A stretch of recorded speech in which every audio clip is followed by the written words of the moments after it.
I am one of the host bros here. Brought my good friend Christopher Bell, the other hosted brother and founder of the Haste Club. Again, dare to dream. This episode is for the dreamers. Chris, how are we getting on, my guy? We're talking about Venus today. Yeah, you kind of threw a little left curveball there to me. Middle of the day, I wasn't expecting this, but that's what I love about this community. Of course, I jumped down a few rabbit holes, and I learned a lot. I had a lot of fun with this. I'm really excited about today's show.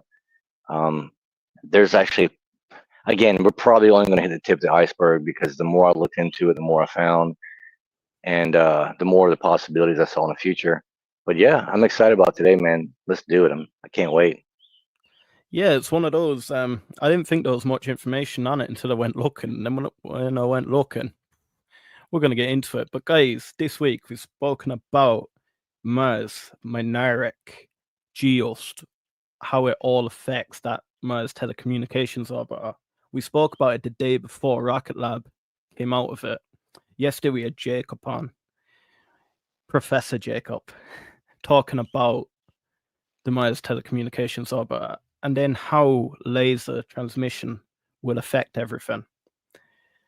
But today, I thought there's no better mission. I've seen it going around the X. I did put a poll up the last day. Do you think we will find signs of life that used to be on Venus? Maybe signs of life that still is on Venus up in the clouds. We're going to get into it. But what I first want to get into while the crowd builds up, I want to get into Chris's favorite part of the day. We're going to jump straight across to where the market's sitting. I did put a joke up on X earlier, and I actually got a bit of a response. So if you like things like that, I can keep doing them. But jumping across to it. Of today, we did jump up 1%. We were knocking on the door at 9:40 or so early on. We've lost them gains post market, 0.7% down over 5 days. We are up 14%. Looking over the month, it is 32.05%. Over the last 6 months, that is 43%. And then again, over the last year, 670%. Guys, what I'm going to do, I'm going to jump straight back to the chats, welcome you all in, and then let's get into this exciting stuff. So we have Savage Creations. Stacy, is that you? My God. Finally caught alive. You guys have been doing great, by the way. Thank you so much, Stacy. EM first today. Let's go. Yeah, guys, make sure to bang that like button. The more likes we get, the more people we get shared out to. Bigger this community grows, the bigger the guests get. Just make sure you've banged that like button. And if you don't like it, bang that dislike button so we won't be shown to you again. Olga, I'm driving home. Do you know what, Olga? I really do think we will hit the $40 this week. Chris, what are we thinking? $40? We have our good luck charm. Olga is the good luck charm. So we didn't hit it, yesterday. We keep teasing, we keep going up and going, no, not quite. We're not quite ready. But it's just the anticipation before the celebration. So yeah, I think we hit 40 this week. And I think Olga's going to be the good luck charm, and we're all going to, we're going to probably owe her a beer or two by the end of the week. So thanks again, Olga, as always. I want to give a big shout out to Stacy, who's just become a member. Do you know what? You really don't have to.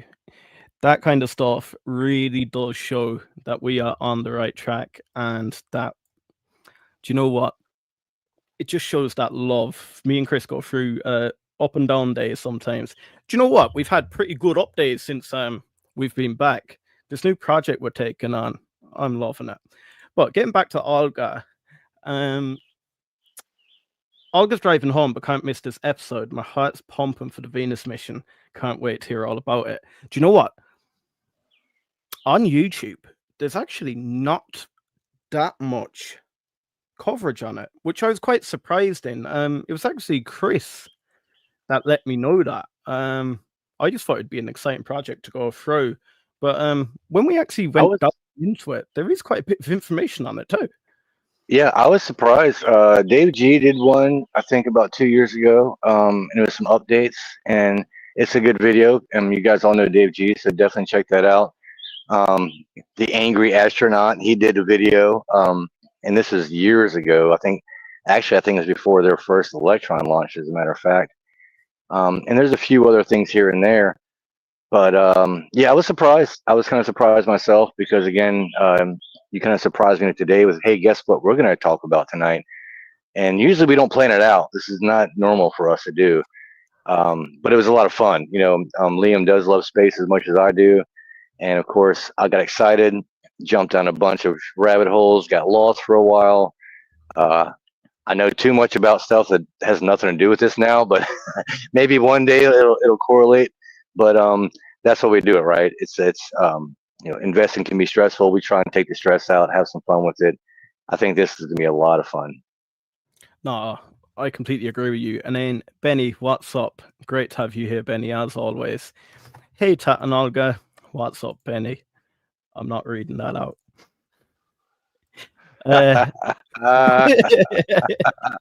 These guys are amazing, man. We know we love you guys, man. We love you guys. We'll wait for it to get deep into the stream for that. Yes, sir. Yes, sir. Stacey, yes, it's me. Olga, we will hit $40 soon. We genuinely will. We're knocking on the door. We're here to stay. I genuinely do think we will hit that $40 soon.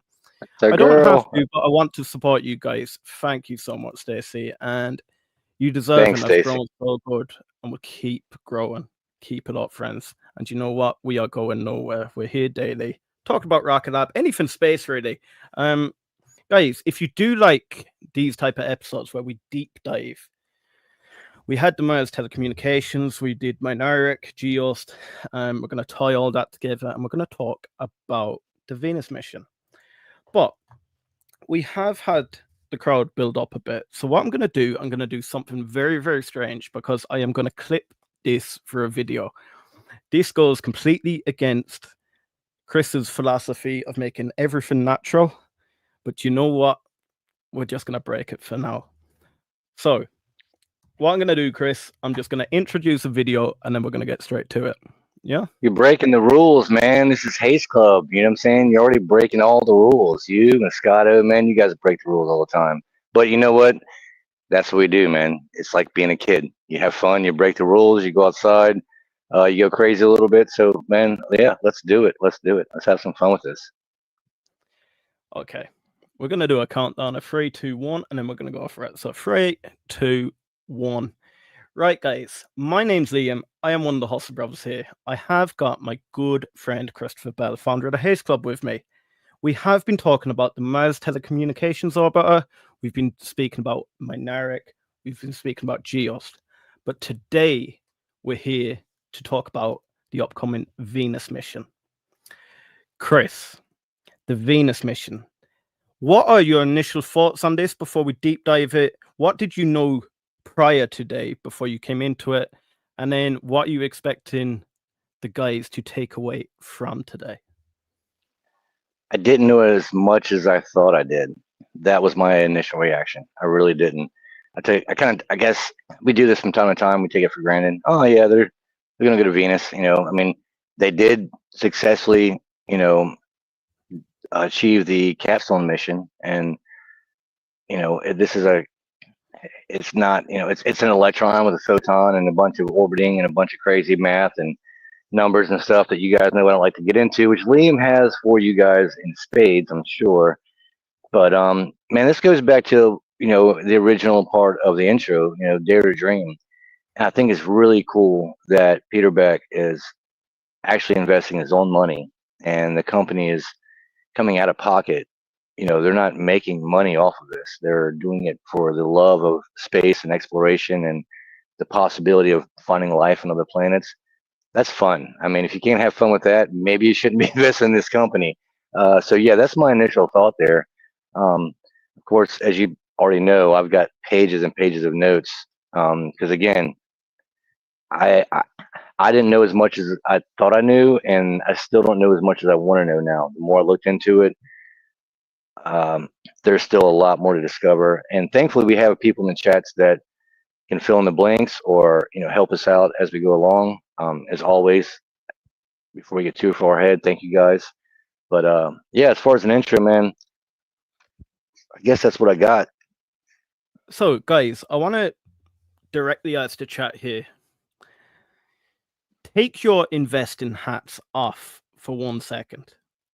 Are you more excited about a potential Mars sample return mission, or are you more excited about this Venus mission? And what the aim of this Venus mission is to support the search for life outside of Earth. I want the chat to jump in and let me know. But I don't think we can dive into Rocket Lab yet. What we have to do, we have to take the guys back all the way to the 1960s. So the Soviet Union were very, very heavily interested in Venus. The Russian word for Venus is Venera, and they created a space program consisting of, was there 14 spacecraft overall, Christopher? Yep, there were 14 overall, and then the last two were deemed Vega 1 and 2, and that was in 90, or sorry, that was 84. It was 84. So the Venera 1 and 2 were basically two orbiter missions. What they were to do, they were to go around within 100 kilometers, or 100 kilometers, 100,000 kilometers of Venus, circulate, get some images of Venus, and transmit data back. The reason they launched Venera 1 and 2 together was because the Russians were actually thinking ahead. They thought because they were sending it for the first time ever, they would send 2 because more than likely one of these are going to fail. Now, lo and behold, the 2 of them did get within 100,000 kilometers of Venus itself, but they had a system failure once they got there. So no data ever got transmitted back to Earth. But that was only 4 years. That was only 4 years after they launched Sputnik. That was 1961. So that was only 4 years after Sputnik. So they launched a satellite, and 4 years later, now they're launching, probes into Venus. That's pretty freaking cool, man. That's pretty cool. I mean, even though they failed in the first 2, it's kind of hard to see it as a failure because no one else has done that. And as we go through the history of this, we're going to see there's a lot of firsts, and it was actually done by Russia. And they paved the path, the pathway for what's coming up for Neutron. But yeah, the first 2, yeah, you're right, unsuccessful. I didn't try to jump ahead of you there. Go ahead. I know you want to get. You're ready to get into the next one. Let's do it. So then the US, I can't remember the name of the spacecraft, but the US then launched a mission to Venus, and that got within 35,000 kilometers of Venus.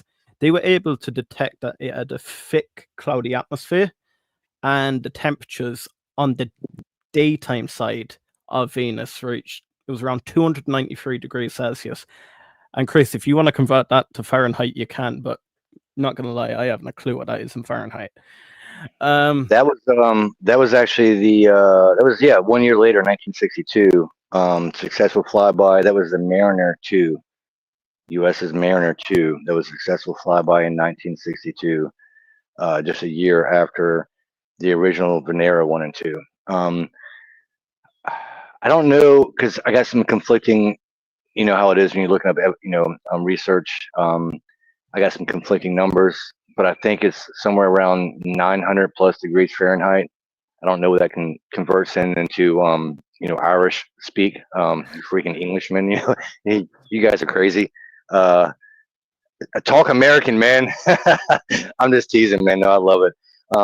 but yeah, that was 1 year later, and that one was, I guess, deemed successful. Um, Not a lot happened with it, but we weren't too far behind. We weren't too far behind as far as U.S.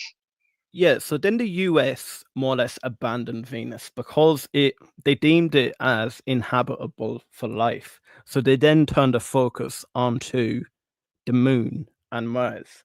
However, the Russians wanted to dive a little bit further into Venus because they thought, look, if you have this cloudy atmosphere, it must be full of carbon dioxide. And therefore, if it's full of carbon dioxide, would that have meant they had dense rainforest underneath the clouds?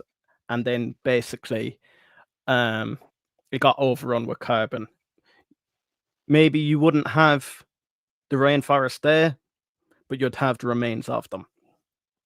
So they launched Venera 3. Venera 3 went through the clouds and more or less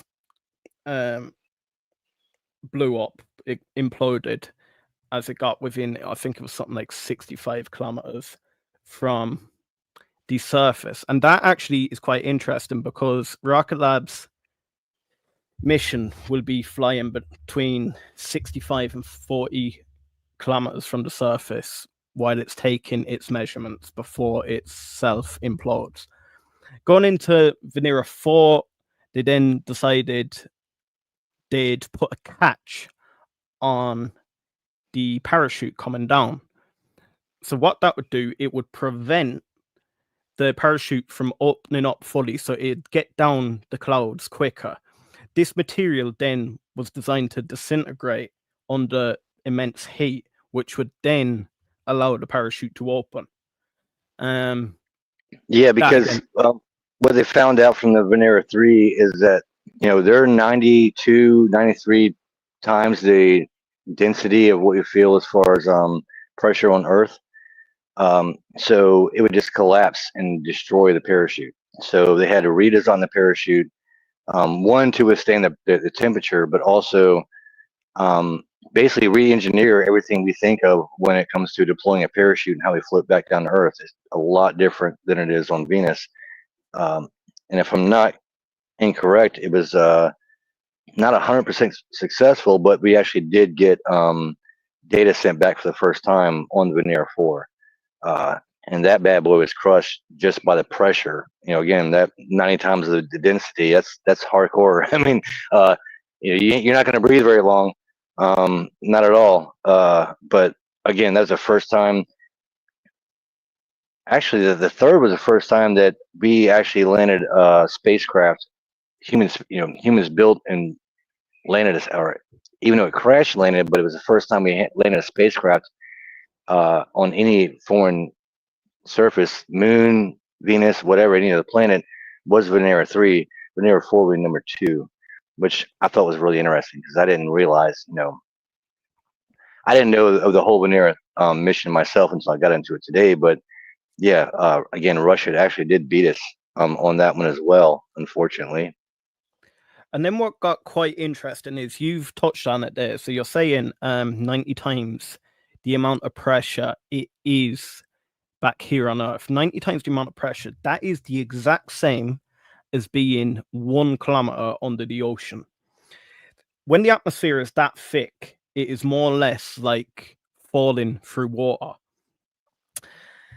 Then, what they decided to do in the subsequent missions, they tried a few times with the parachute.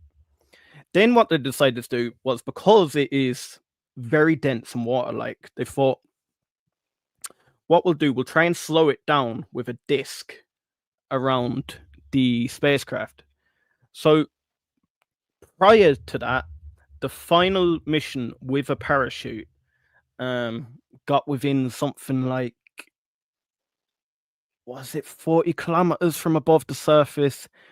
The Venera fell, hit the ground, and they expected it to be broken. And lo and behold, it did transmit data back to the Earth. What was quite interesting about that, there was no camera on board, but they were able to detect sunlight on the surface of Venus. And therefore, if you can detect sunlight on the surface of Venus, it gives you the ability to create, or not create, to take a photograph once you're on the surface. So, yeah, they designed that dish and they were basically going to hard land into the ground. They weren't going to use a parachute. They were just going to slow themselves down to around 11 kilometers a second, I believe. And then they had big titanium legs and a dish on the bottom, and they were able to hard land onto the ground. Now, this got right up to Venera 13, where they were able to get the first. Was it Venera 13 where they got the first photograph from the surface of Venus? Am I right there? Actually, no. It was a twin mission. It was Venera 9 and 10. 9 and 10. Yeah, twin spacecrafts. They landed on Venus. The very first to capture photos. Neither one lasted more than an hour due to the heat and pressure.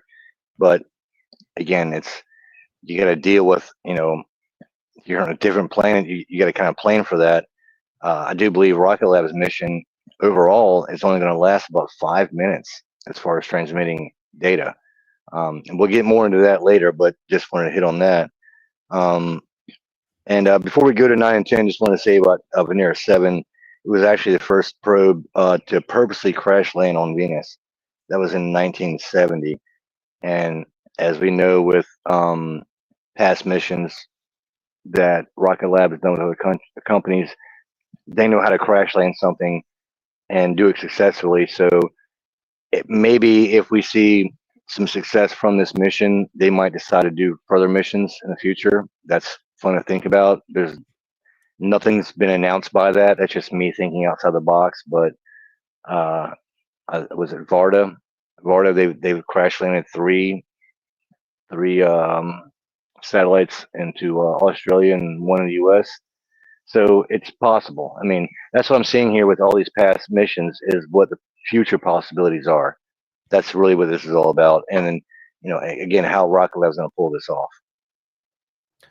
So we then got to Venera 13, 14, able to capture pictures, colored pictures of Venus. Now, that was more or less the last few colored pictures we had. You did say there was 2 other missions that happened after the Veneras. What were they? Well, yeah, the Venera was, the first color pictures, but they also sent back audio from the surface of Venus. Like they had a camera or a microphone on there. So it was the first audio of any planet ever recorded. And they also took the first soil analysis of Venus when they were there, which is mostly carbon based. So that's just another first when you think about who gets to space and what's possible and how they've done it before. Because I mean, sometimes, man, if it's not broken, don't fix it, right? Just copy what they did before. But yeah, what you asked before, it was Vega 1 and 2. That was 84, and this is kind of cool, man. They sent balloons. So what they did is they launched out, went to Venus, and they had balloons that would hover in the upper atmosphere, and they used those balloons to gather data up in the clouds. So that's why we know, what the clouds are consisted of, and it probably gives us more clues on why Beck and his team from MIT are looking at, not going down to the surface, but getting data directly from the clouds. I mean, there's 2 or 3 layers of crazy gases before we even get to the Venus atmosphere, and I forget what the distance from the surface of Venus you said earlier, but yeah, this has been very well thought out. And the more I look back into this, and I'm looking back into past missions and what they're looking at, it's making a lot more sense on why Rocket Labs has decided to try and execute this mission moving forward. So then it kind of gets us into what Rocket Lab are going into. So there was a 2020 study that was done, and that was not using a probe. That was actually using relay dishes here on Earth to detect phosphine inside the clouds. Now, phosphine is a inorganic molecule, but what it on Earth you have these things called organophosphines, and what they are is phosphine when they bind with a carbon molecule. And we're not saying that it cannot occur without life, but we have failed to be able to produce it without life. So therefore, this would be an indicator for life being present or previously being present on Venus. Now, Venus, about 700 million years ago, used to be very Earth-like. It then went through some restructuring event that the carbon dioxide and the sulfuric acid, everything down there, just became a living hell, basically. Anyone that doesn't know what sulfuric acid is, it's the acid inside your car battery. So imagine being, again, 900 degrees Fahrenheit, raining sulfuric acid on top of you. Nothing will survive down there, or nothing that we presently know today. However, what Rocket Lab are doing, they're sending their Explorer, Photon Explorer bus to Venus on an Electron. Now, this is where it gets a little bit shady. We don't know, is it going to go on an Electron? Because the timelines fit perfectly within a range of a neutron mission. And therefore, a 2026 to 2027 launch is what they're aiming for. Now, what this will entail is a 37-pound. No, is the probe 37-pound, or is the Photon bus 37-pound, Chris? Yeah, I actually saw the weight at 45 pounds. 45 pounds. Look, guys, don't be careful what you ask Grok, because Grok can be very smart, but sometimes Grok can be, believe it or not, more of an idiot than I am. No, it's not 45 pounds, not even close. It's a few pounds. It's like 2.5 pounds. This thing is very small. Yeah, it's very small. I don't know where these 30 and 45 pounds things are coming from, but no, it's very small. It's very small. But you know, and again, we did the capsule mission, so it's very feasible that this can be pulled off with an Electron and a Photon bus. But Beck has not ruled out the possibility, if Neutron is up and ready, that it could possibly be on a Neutron. That's, you know, that's neither here nor there. I mean, it's fun to talk about and speculate, for sure, but they're definitely doing this thing. I mean, this guy's coming out of pocket. I like space and all, but I mean, I'm not sure if I'm ready to come out of pocket for a few $1 million just to see if something's, you know, I mean, if I had that much money, maybe, I don't know, but that's just me. Sorry to get off subject there. But yeah, no, definitely not 45 pounds. Definitely not 45 pounds. I mean, Electron, you know, it's a small stat rocket. We're not, you know, we don't launch that kind of weight. I mean, maybe total combined with Photon and everything. I don't have it here. Yeah, I don't have those numbers in front of me. So the cruise bus will be 17 to 20 kilos, and the probe itself is only 1 kilo, so a bag of sugar. There we go. Okay, makes more sense. So inside this probe will be, now let me pronounce this right, a nephelama. What this will be. You did not nail that at all. You were so off. But you know what? I know exactly your problem, because I was doing the same thing, and I had that in my notes, and I was like, I'm not even going to mention that because I can't pronounce that word. Thank you for doing that. That's great. So how they basically work, they you can either use them in liquid or gas, and as the molecules get transferred through it, a laser at 440 nanometers does fire through it. Any organic phosphine will go fluorescent as they fire it through. Now, a big thing I thought about, we were on about the Mars telecommunications orbiter.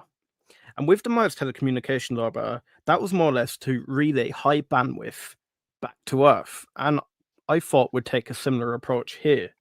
We are not going to take a similar approach here. This is going to be a $10 million private funded mission. And Beck himself is funding, I'd say, 99% of it. What's going to happen? It's going to be a direct to Earth transmission using radio waves.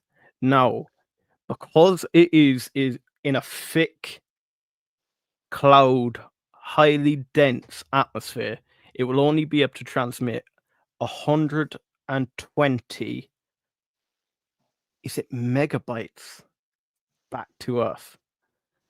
Yeah, and that's through an S-band antenna. So one thing that Russia did that I really did like, and maybe this is something for the future, is that when they transmitted a lot of their data, they had a capsule that was orbiting Venus that was transmitting to the orbital, yeah, and then transmitting back. At least they can capture it there, and that's probably something they can do, again in the future, because we know the possibility of what Photon is capable of. Storing energy, storing data, storing information, and it might be one of those things that we're using an S-band kind of thing to just get it through the atmosphere onto the photon, but then we're using something like laser base or something else to get it faster back to Earth. But I always jump in and cut you off, and I'm sorry, but there was just one thing you made me think about when it came to photon. So we're not going into low Earth orbit, we're going into low Venus orbit. So it's LVO. That's just cool. I don't care what you say, that's just kind of cool. But the mission itself is really complicated. It's really complicated because Photon's got to perform a series of burns to actually, once it gets launched, it kind of gets launched into below where they want to put this orbit at for this probe. And so it's got to perform a series of burns to actually raise itself to this orbit. And then, followed by like a lunar gravity assist to achieve the trans-Venus injection they need to get this thing in orbit. So it's not just, it's actually way more complicated than a capsule mission. So as much as I love Neutron, I would just love to see this happen on an electron photon combination, just to prove what it's actually capable of. Because if you're a long-term investor and you know about photon, you know this thing can do a lot more than most realize or give credit for. I like seeing Beck push the limits constantly. And overall, the journey to Venus will take about 128 days, between 4 and 5 months. So even, again, bigger than Capstone, but using the same kind of technology and the same data, everything we retrieved and learned from that mission. And we're just building off of that. So yeah, again, sorry, I'm going to do it a few more times. I didn't mean to cut you off, but I had to throw that in there because it's just the right time for it. Yeah, so the process will entail either Electron or Neutron. Launching 128 days, gets across on a Photon Explorer. This will just deliver it to orbital insertion of Venus, and we'll just drop it like a pebble. It will fall into the atmosphere. Now, the instruments will start working between 65 to 40 kilometers above the surface. And around this distance above the surface is the same type of temperature you get here on Earth. Now, I found something very interesting after that. So it will last 3 to 5 minutes and then it will implode, of course. But I found an article here all the way back in 2022 saying The Rocket Lab won't just stop there. The company is planning on 2 follow-up missions, with one involving a spacecraft being equipped with a parachute device that prolongs exposure to Venus's atmosphere. Now, this would be very like them early Venera missions. However, technology has improved an awful lot. And then second will be like the later missions. It will have an atmospheric balloon, and that'll allow it to remain suspended in Venus for about a week. Now, this is where Mars telecommunication comes into it. This is where Minaric and Geos come into it. So this atmosphere is way too thick for lasers to penetrate. So there'd be no point.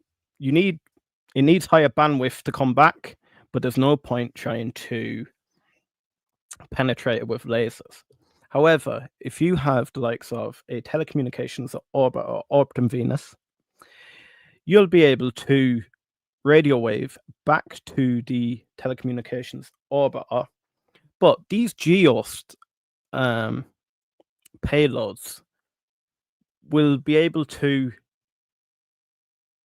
allow Rocket Lab to vertically integrate thermal optics onto the payload.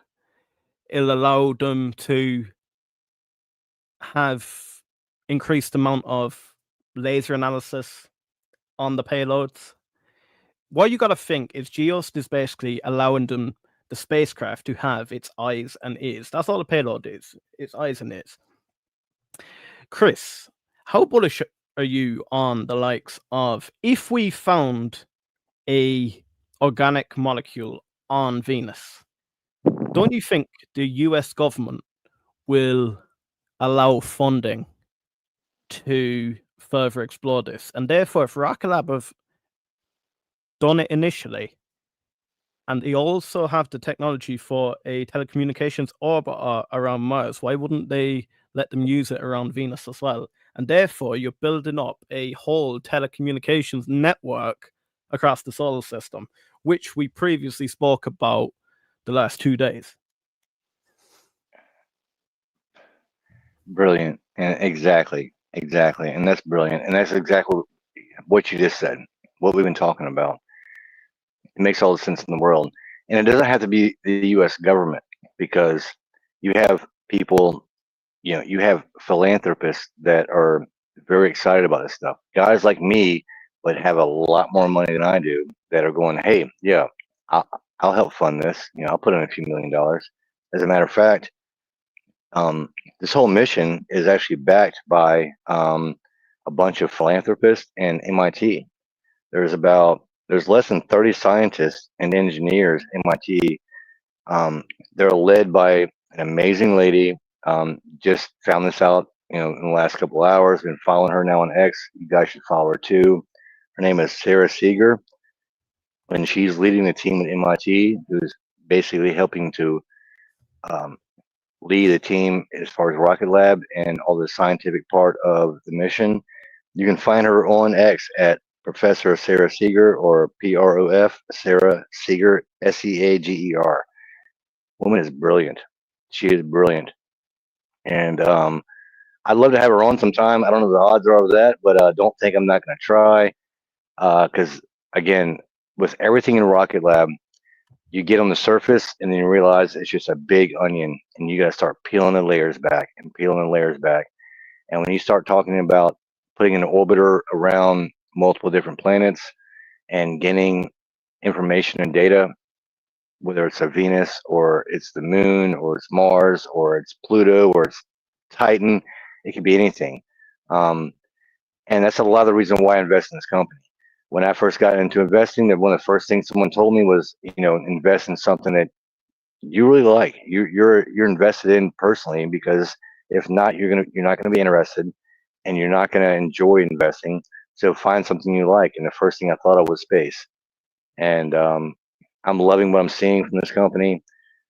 I love the fact that it's just, they're paying for it themselves, because they're nerds just like we are. So it makes it more exciting, and it makes me want to invest more in them, and because I believe in them more and I want them to succeed. So sometimes it's more than just about the money aspect, if that makes any sense. And then let me let you get a little bit more bullish and a little bit more hopeful that they will find traces of life on Venus. So going back to the 2020 article, where they found phosphine gas in the cloud decks of Venus. If you want any of these articles, you can find them on my X. I posted them today. But they've detected phosphine in the outer layers of the atmosphere of Venus, and this is what we're going into.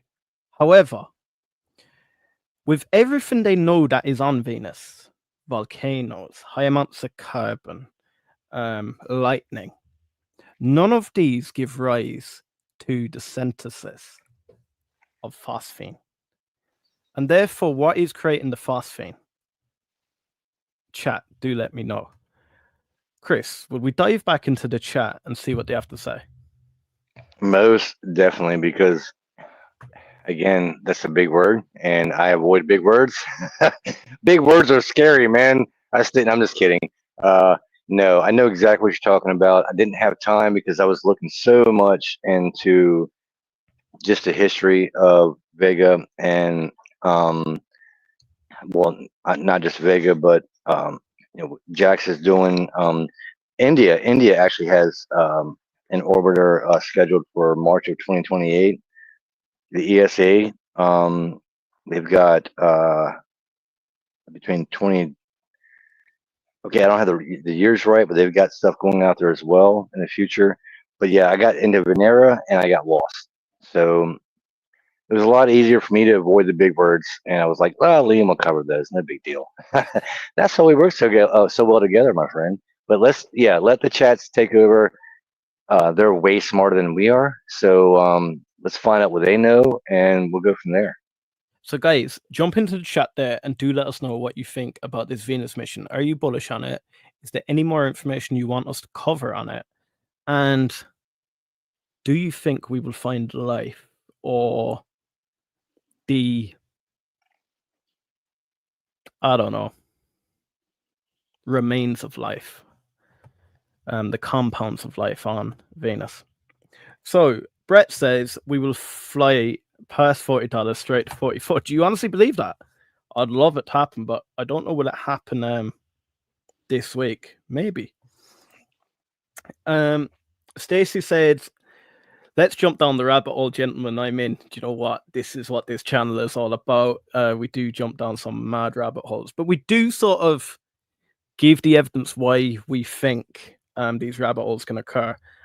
And I did find it quite interesting when we were talking about the whole Mars telecommunication about that within a day it was hit by Rocket Lab. Brett is more bullish on the Mars sample return mission. Brett, why is that? Is it just because of the funding, or is it you're more bullish on finding life on Mars in general? Stacy wants a Venus surface mission. Ooh, could you see a Venus surface mission? The two I mentioned. So this one's just going to drop clean into the clouds. The next one will have a parachute, and the following one will have a balloon. Will last about a week. Yeah, Could you see yeah, a surface mission? all day, all day. Again, Varda. Varda proved that we can crash land anything, anywhere. The what I found really interesting too, because we're dealing with crazy pressure and crazy temperatures, and NASA has this thing called heat, HEEE, three E's and a T called.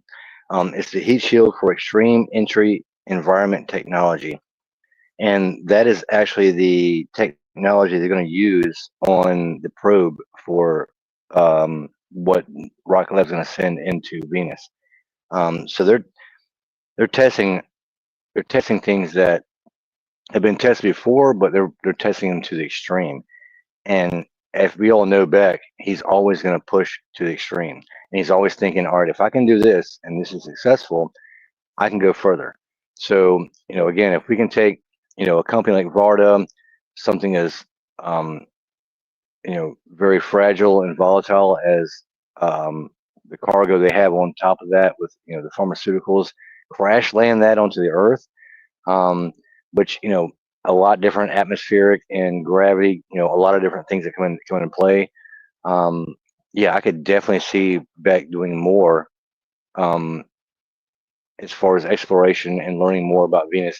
Even if we don't find life, if we don't find life, Beck is a lot like us. He's a big kid, and he started the rocket company. Yeah, he wants to make money. Well, he's made his money. Now he's having fun with it, and he should have fun with it. And we should all have fun with it, as investors, because it might take an extra year or two here or there. But man, those guys, they usually, um, under promise and over succeed. So the idea of them crash landing something on Venus and, you know pushing the envelope and, breaking records, yeah, I totally see that possibility. And then Stacey said it sounds like the planet in the movie Riddick, that cat, he's fire. Have you seen that? I haven't a clue what that movie is. She's 100% right. 100% right. That's funny. Yeah, yeah.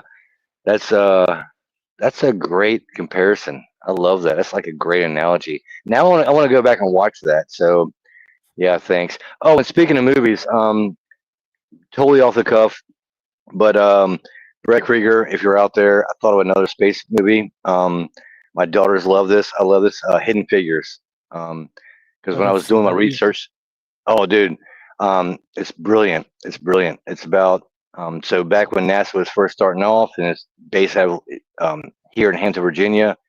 The computers were literally people. They're not actual computers. And some of the most brilliant computers were the black women that they obviously segregation and they treated them like crap or whatever. Um, but that's the reason why we were successful. Those women were why we were successful. So if you have not watched Hidden Figures, my daughters love it. I love it. Brett Krieger asked me the other day about, my Need to favorite write that space down. movies. That is a great, great movie. Brilliant women, and again, we say it all the time. We love all the women out there. I've got daughters. I can't accomplish life without them. So that's just one. It's amazing how much you learn about space and how far we've gotten in life, and the people that contribute that are too easily overlooked, unfortunately. But it's very important to go back and celebrate them. Very important. And then Olga goes, I'm truly impressed by your thorough research. You guys are absolutely brilliant. Thank you for all your hard work and dedication. Olga, no, thank you. It's why I say at the start in the intro to this video that community is everything. Without you, we are nothing. Without you guys, it's just me and Chris talking back and forth at each other. Not gonna lie, I'd enjoy that too, but like, do you know what? It's like you guys are like part of this whole conversation. I just love it. Stacy says if there is life, it's underground. Stacy, I'd actually send you a article I did find. They do believe there are shallow oceans under the ground in Venus. Now, they weren't able to pinpoint exactly how deep these oceans are and what they contain. It's hard to say. Is Yeah, water going to and be underneath? for some reason, you think it's a good idea for me to get on a rocket and launch off of some foreign planet. I don't know what's out there, man. That crap's scary. You don't even know what's out there. You just admitted you have no idea. But hey, Chris, let's get on a rocket tomorrow. No, it's not happening. Wild. And I'm still not getting that freaking tattoo, Yanni. Olga goes, I think we will find some interesting evidence of some kind of life. Do you know what? How interested are you guys in the Europa Clipper mission? I deep dive Europa Clipper on my own ages ago, and nothing to do with investing whatsoever. I just got mad interested into it. And what they're doing with Clipper is basically like a whale. Do you know how a whale shoots out water what they call it, through the blowhole, whatever. Europa clip of Europa, the moon, does excrete the gases out of the. So it's frozen all around, and there's an ocean underneath. What they do now and again, it does erupt, and Europa Clipper's going to fly through it, and again trying to find phosphine. So it's very, very similar to what RKLB are trying to do on this mission here. That's crazy. That's so much fun. Great movies, Pitch Black and Riddick. Watch them, Liam. Do you know what? I'll write them down as well. Pitch Black and Riddick. Thank you so much for that, Stacey. Home of the Lizard People. See when the sun goes down, the animals in the rain come out, Chris. Like pitch black. And when the sun comes out, it's a blaze of fire, lol. Hey, man, the lizard people, man. I know all about them. I'm a fish fan. I don't know if it's a fish reference, but yeah, I'll nerd out on that all day. I'm not going to bore you guys with the whole game hinge thing. But yeah, lizard people, man. Lizard people. They could be real. Who knows? I'm not being mad about it. I mean, honestly, guys, I'm not. I'll tell you, I believe in God. But if we found life on other planets, would that change my belief? No. I'm happy about it. I want to meet different. I grew up watching Star Wars and Star Trek and seeing these like corny, you know, depictions of what other aliens could possibly look like.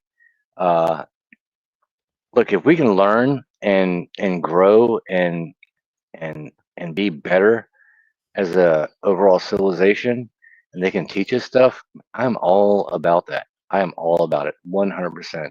I hope we do find something. You know, it in my mind, I think it'd be kind of sad if we were it and there was nothing else out there. So I'm pulling for it. I'm cheering it on.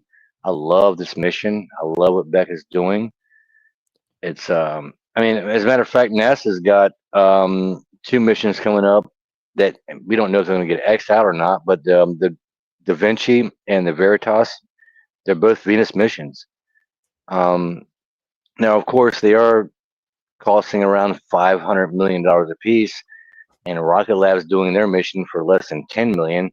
So it's not, ideal for paying people. But the fact there's still interest in Venus, it's fun. I'm glad that it's happening. I hope to see more missions overall. Space is fun, man. Space is fun. I'm glad there's money out there for it. I'm glad it's happening because I'm a space guy. So, just give me more. Just give me more. And then, guys, do let us know.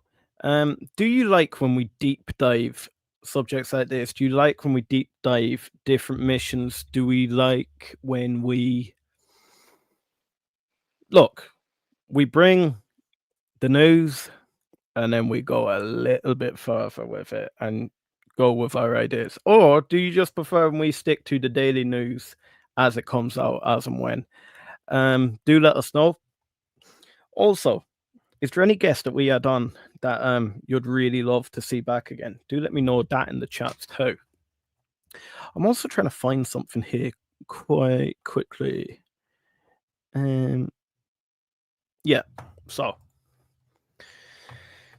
this is going to be the quote of the day, Chris. Yeah. Oh, the Rocket Lab chat would have hate me if I shared my screen then. So, knowledge is power. Sharing knowledge is the key to unlocking that power. That is why we've created the Rocket Lab fan club. And that's what this project is all about. Knowledge is no value unless you put it into practice. And you guys always bring more and more every day. Chris, is there anything you want to add to that? I mean, you can't argue with truth. You cannot argue with truth. And we are nothing without the people in the chats, the people that comment, the people that come on live. the people that help us out. And like next week, you'll be in Italy, and we have on a bunch of guests that are just going to basically take over because it's not about just me and you; it's about all of us involved, and that's the beauty of it. It's kind of confusing to a lot of the normal YouTube kind of personalities or whatever, but we never got into this to become famous YouTube people. We did it for our own education, and also if we have the opportunity to help other people out, that's a huge bonus. So whether it's me and Liam or Francisco and Jacob, or whoever, Johnny Max, he's coming on next week. That's gonna be a lot of fun. And we got other guests lined up as well. But without you guys, it's nothing. It is nothing. So as always, thanks for everything you do. Thanks for the DMs. I love the. I've been getting a lot of positive feedback from you guys. I'm not gonna name names. I always keep my sources, you know, close to the chest, and I don't name anybody when it comes to stuff like that. But you know who you are. Thank you very, very much. It means a lot. We put a lot of time into today, and again, we just scratched the surface. There's a lot more to talk about when it comes to this Venus mission, but we'll get there, as we always do. But again, thanks everyone. This has been awesome. And then Stacy says, "Sorry for throwing a wrench and just show Liam. I do not have the rabbit hole. I have the whole burrow over here. Deep diving is always good. Thank you so much, Stacy." And then comment of the day. There was one here. No, I'm gonna do two today. Yeah. So one of them, big shout out to Olga, was driving home and can't miss this episode. Hearts pumping for the Venus mission. Can't wait to hear all about it. That is one. And then the second one literally sums up the show. Let's jump down the rabbit hole, gentlemen. I am in. Stacey, thank you so much. Guys, my name's Liam. I'm one of the Hustle Brothers here. This has been a lot of fun today, diving into something that I didn't really think we'd be talking about this week, the Venus mission. But I didn't think we'd be talking about Mars a few days ago either. Guys, do leave a message in the comments if you have a particular topic you want us to deep dive tomorrow. But until then, I'm here with my good friend Christopher. Chris, any final thoughts? Man, this has been a lot of fun. I honestly, no offense, guys, but I can't wait to get off here because I'm gonna deep dive more into this because there was so much that I didn't have time to get into. Again, Liam just kind of threw this at me today, and I think we've just scratched the surface. And I think there's a lot more we can discuss on this, especially as we get closer to actual launch and execution. Um, and again, I do want to give out again a shout out to Sarah Seeger. She is leading the scientists at MIT. Big part of what's going to happen, and I'm going to do everything I can. I can't promise anything, man. I can't promise nothing, but I'd love to get her on. It'd be a lot of fun. But yeah, you guys follow her at PROF Sarah Seeger. That's Professor Sarah Seeger. She does amazing work. If I never talked to her, if she hears this, thank you for everything you've done and you do. But yeah, it's been a lot of fun, guys. It's been a lot of fun. Thanks for the comments. Thanks in the chats. Stacy, we always go down rabbit holes, so never feel like you can't throw us down one because we will chase. We always chase. And that's the beauty of this because it's not about us, it's about all of you guys. So thanks again. I really appreciate it. Guys, until another exciting one tomorrow, we'll see you then.